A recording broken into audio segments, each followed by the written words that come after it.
और जैसे ही देवी को नींद आई तो अमर कथा के प्रभाव से जो विगलित अंडा था, फूटा हुआ अंडा था, उसमें जीव का प्रादुर्भाव हो गया और उस जीव ने मन में विचार किया कि मैया तो सो गई, बाबा भोलेनाथ की समाधि खुल जाएगी, उनका बंद हो गया तो कथा फिर आगे बढ़ने वाली नहीं है, तो क्या करें अब हमें ही हुक्का देना चाहिए। ऐसा विचार करके वह सुख हुक्का देने लगा। कथा चलती रही। 12वें स्कंद की समाप्ति पर देवी की नींद खुली। स्वामी कथा कहाँ पहुंची? तो फिर हुक्का कौन दे रहा था जब आपने कथा नहीं सुनी? तो बाबा भोलेनाथ को क्रोध आया और त्रिशूल उठाया, बाहर निकले कि कथा की चोरी कौन कर रहा है। कथा कभी पीछे बैठ करके नहीं श्रवण करनी चाहिए। कथा कभी वक्ता के सिंहासन से ऊंचे बैठ करके श्रवण नहीं करनी चाहिए। यदि ऐसे कथा आपने सुनी तो वह चोरी मानी जाएगी, उस कथा से लाभ होने वाला नहीं है। ऐसा विचार करके वाला बाबा भोलेनाथ त्रिशूल लेकर के जब बाहर आए तो देखा सुख पक्षी है। भय के कारण वह भागा, सुख आगे है, बाबा भोलेनाथ मारने को तैयार है पीछे। सुख भागता गया और व्यास पत्नी है, पिंगला नाम है, कहीं कहीं पिटका लिखा हुआ है। व्यास पत्नी की जमाई ले रही थी, वह छोटा सा सुख मुख के द्वारा गर्भ में प्रविष्ट हो गया, पेट में चला गया। जब छोटा सा सुख बच्चा वह व्यास पत्नी के उदर में चला गया, बाबा भोलेनाथ व्यास की कुटिया के पास पहुंचे। कुटिया में मेरा चोर है, उसे निकालो।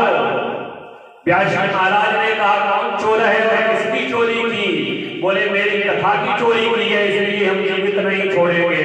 कथा की चोरी की है? बोले हाँ। बोले कौन सी कथा की? बोले अमर कथा की। तो व्यास महाराज ने कहा बाबा भोलेनाथ हमें क्षमा करना, यदि अमर कथा की चोरी की है और अमर कथा को उसने श्रवण कर लिया है तो फिर आप सर्वशक्तिमान हो, मार भी सकते हो। वैसे अमर कथा को जो श्रवण कर लेता है उसका प्राणांत नहीं होता है, मरता नहीं है। लेकिन सर्वशक्तिमान हो, आप कुछ भी कर सकते हो। यदि ऐसा आपने कर दिया तो कथा की मर्यादा नष्ट हो जाएगी, भंग हो जाएगी। जब ऐसा व्यासी ने कहा तो बाबा भोलेनाथ अपनी कुटिया की ओर यानी कैलाश पर्वत की ओर चले आए और वह भगवत प्रेमियों जो सुख का बच्चा है वह व्यास पत्नी के उदर में धीरे धीरे पल रहा है, बड़ा हो रहा है और लिखा हुआ है धीरे धीरे। भगवत प्रेमियों काफी समय व्यतीत हो गया, 12 वर्ष व्यतीत हो गए। तब व्यास महाराज ने निवेदन किया कि बेटा गर्भ से बाहर क्यों नहीं आते, क्या अंदर ही बने रहोगे? आवाज आई पिताजी हम बाहर आने वाले नहीं है। बोले क्यों? बोले भगवान की माया इतनी प्रबल है, यदि मैंने जन्म ले लिया प्रकार आकाश से बूंद पृथ्वी पर आती है, मिट्टी के कण मिल जाते हैं, भूमि पर तथा डावर पानी और जीवन जीवे माया लिपटानी। माया जीव को पकड़ लेती है और हमने जन्म लिया तो माया हमें भी पकड़ लेगी, इसलिए हम बाहर आने वाले नहीं है। तो बेटा कैसे आओगे? यदि भगवान आश्वासन दे, आशीर्वाद दे तो हम बाहर आ सकते हैं। तो भगवत प्रेमियों, व्यास महाराज ने भगवान का ध्यान किया और भगवान ने श्री सुखदेव जी महाराज को आशीर्वाद दिया है गर्भ में ही कि बेटा जन्म लेकर के बाहर आओ और कथा का विचार करो, मेरी माया आपके पास भटकेगी ही नहीं। और जैसे ही भगवत प्रेमियों देखिए गर्भ में ही श्री सुखदेव जी महाराज को आशीर्वाद मिल गया। तो ये ऐसे तो श्री सुखदेव जी महाराज इस कथा के वक्ता हैं और श्रोता कौन है? बोले राजा परीक्षित। तो आगे आप कथा सुनेंगे, राजा परीक्षित को भी भगवान ने गर्भ में ही दर्शन दिया है। तो वक्ता और श्रोता और यह कथा तीनों ही दिव्य है। तो भगवत प्रेमियों, जब भगवान ने आशीर्वाद दिया तो आशीर्वाद प्राप्त करते ही श्री सुखदेव जी महाराज घरों के बाहर आए, धराधाम पर आए। और जब धराधाम पर आए भगवत प्रेमियों, तो श्री सुखदेव जी महाराज के पास तो माया आने वाली नहीं है, फिर चक्कर में तो पड़ने वाले नहीं है। तो श्री सुखदेव जी महाराज सीधे वन की ओर जाने लगे। और जब वन की ओर जाने लगे तो व्यास महाराज ने देखा कि बेटा हमारा वन की ओर अभी से जा रहा है, कैसे काम चलेगा?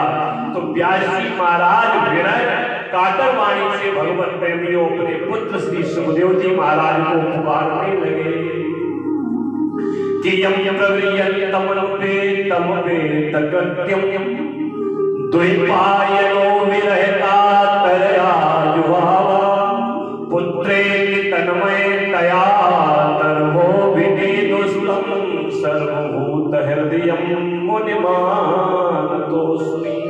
बेटा यहाँ आओ, मेरे पास आओ। कहाँ जा रहे हो, कहाँ जा रहे हो? और जब व्यास महाराज पीछे से बुला रहे हैं, पुकार रहे हैं, फिर भी सुखदेव जी महाराज लौट नहीं रहे हैं, वो तो आगे की ओर ही जा रहे हैं। और जब आगे की ओर जा रहे हैं तो मार्ग में एक तालाब मिला। वर्णन मिलता है उस तालाब में स्त्रियां निर्वस्त्र स्नान कर रही थी। श्री सुखदेव जी महाराज निकले तो माता बहनें स्नान करती रही। और जैसे ही भगवत प्रेमियों पीछे से व्यासी महाराज आए तो वह स्त्रियां निकल करके जल्दी से अपने अपने कपड़ों को धारण करने लगी। व्यासी महाराज ने उन देवियों से पूछा कि अभी अभी मेरा पुत्र निकल करके गया है, तब आप इस अवस्था में बगैर वस्त्रों के स्नान करती रही, वस्त्रों को धारण नहीं किया, और हम व्रत को देख करके तुम लोग वस्त्रों को धारण करने लगी। तो स्त्रियों ने जवाब दिया कि जो अभी अभी निकल करके गए हैं उनकी नजर में स्त्री और पुरुष में कोई भेद नहीं है, इसलिए हम स्नान करते नहीं, लेकिन आपकी दृष्टि में भेद है, इसलिए हम वस्त्रों को धारण कर रहे हैं।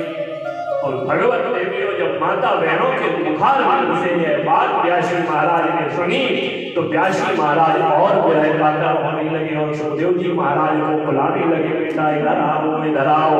लेकिन सुखदेव जी महाराज नहीं लौटे। तब तक भगवत प्रेमियों मार्ग में नारद जी आ गए। क्यों आवाज लगा रहे हो? बोले मेरा बेटा बच्ची ओर जा रहा है। बोले ऐसे लौटने वाला नहीं है। तो कैसे लौटेगा? बोले आपके पास शिष्यों की मंडली है, जहां आपका बेटा जाकर के बैठे वहां अपने शिष्य मंडली को भेजो और शिष्य मंडली जाकर के वहां भागवत के श्लोकों का गायन प्रारंभ कर दे। जब यह बालक भागवत महापुराण के श्लोकों को श्रवण करेगा तो वह शिष्य मंडली के पास आ जाएगा और शिष्य लेकर के आपके पास में कर देंगे। तो नारद जी के कहे अनुसार व्यास महाराज ने कुछ शिष्य मंडली को भेजा, जहां पर भगवत प्रेमियों श्री सुखदेव जी महाराज रुके, थोड़े ही रुके थे, तब तक शिष्य मंडली ने जाकर के भागवत महापुराण के श्लोकों का गायन प्रारंभ कर दिया कि बरहा पीडम नटवर बपु कर्णियो कर्णिकारं विभ्राटवासा। जैसे ही शिष्य मंडली ने श्लोकों का गायन किया, यह आवाज सुखदेव जी महाराज के कानों में पड़ी, और जैसे ही कानों में पड़ी तो इन श्लोकों में भगवत देवियों भगवान की सुंदर झांकी का वर्णन है। बराहपीडम भगवान की सुंदर झांकी है, मोर मुकुट को धारण करने वाले हैं और कानों में कनेर के फूलों के कुंडलों को धारण करने वाले हैं और पीत वस्त्र पटवा को डाले हुए हैं। जब ऐसा वर्णन भगवान की छवि का श्री सुखदेव जी महाराज ने सुना तो सुखदेव जी महाराज ने मन में विचार किया कि जिसकी छवि इतनी सुंदर लग रही है श्लोकों के माध्यम से, तो वह देखने में कितना सुंदर होगा, कितना सुंदर होगा। और बात सही है कि नाम तुम्हारा तारनहारा, कब तेरा दर्शन होगा। रचना जिसकी इतनी सुंदर, वो कितना सुंदर होगा।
Yeah.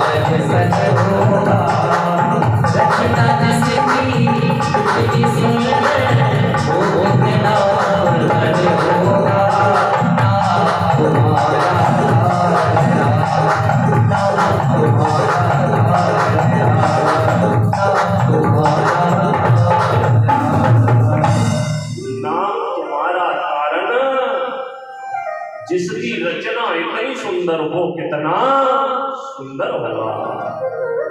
इसी बात को सूरदास जी ने अपनी भाषा में लिखा है, मैं तो सोच सोच के हारा तेरिया तू जान मालिका। सूरदास जी कहते हैं मैं तो सोच सोच कर थक गया, लेकिन आपकी लीला को हम समझ नहीं पाए। गोविंद की गति गोविंद जाने, सूरता की कहा बखाने। रचना, ये सृष्टि की रचना को देखते हैं तो ऐसी ऐसी रचना है, हमारा और आपका मन करता है, जी करता है कि इसी दृश्य को हम देखते रहे। कि तरह तरह के पेड़ लगाए, पेड़ पे देखो फल अजब लगाए, जैसे फल बिच रस तूने डाला तेरिया तू जान मालिका। तरह तरह के नाना प्रकार के पेड़ हैं और नीचे पहुंच जाओ फल पका हुआ लगा है, इच्छा करती है किसी तो ग्रहण करना चाहिए। और रचना एक खेत है, एक कुएं का पानी लगा है और खाद भी उसमें एक पड़ी हुई है कि मिर्चा तीखा गन्ना मीठा और खारा नमक बनाया और मिट्टी पानी खाद एक, यह भेद कहाँ से आया। एक खेत है एक मिट्टी है, फिर भी एक क्यारी में मिर्ची खड़ी हुई है, मिर्ची को तोड़ा खाया वो चटपटा हो गया चुरचुरा हो गया, टमाटर को खाया वो खट्टा हो गया, गन्ने को खाया तो इच्छा होती है कि और चूसते ही रहे। ऐसी सुंदर रचनाएं। और जब भगवान की शोभा के संबंध में सुखदेव जी महाराज ने श्लोकों को सुना, ये हो बकीयम स्तन काल कूटम, अहो बकीयम। बकी कौन? पूतना। पूतना का नाम बकी है। पूतना तो ये देवी जी जहां पहुंच जाए वहां बच्चा ना रहे, इसलिए इनका नाम पूतना। जहां जाती है वहां बच्चे बचने वाले नहीं है, क्योंकि वे कंस ने भेजा था। इनका नाम बकी है और श्लोक बता रहा है, हो बकीयम स्तन काल कूटम, तो है बकी स्तनों से काल कूट नामक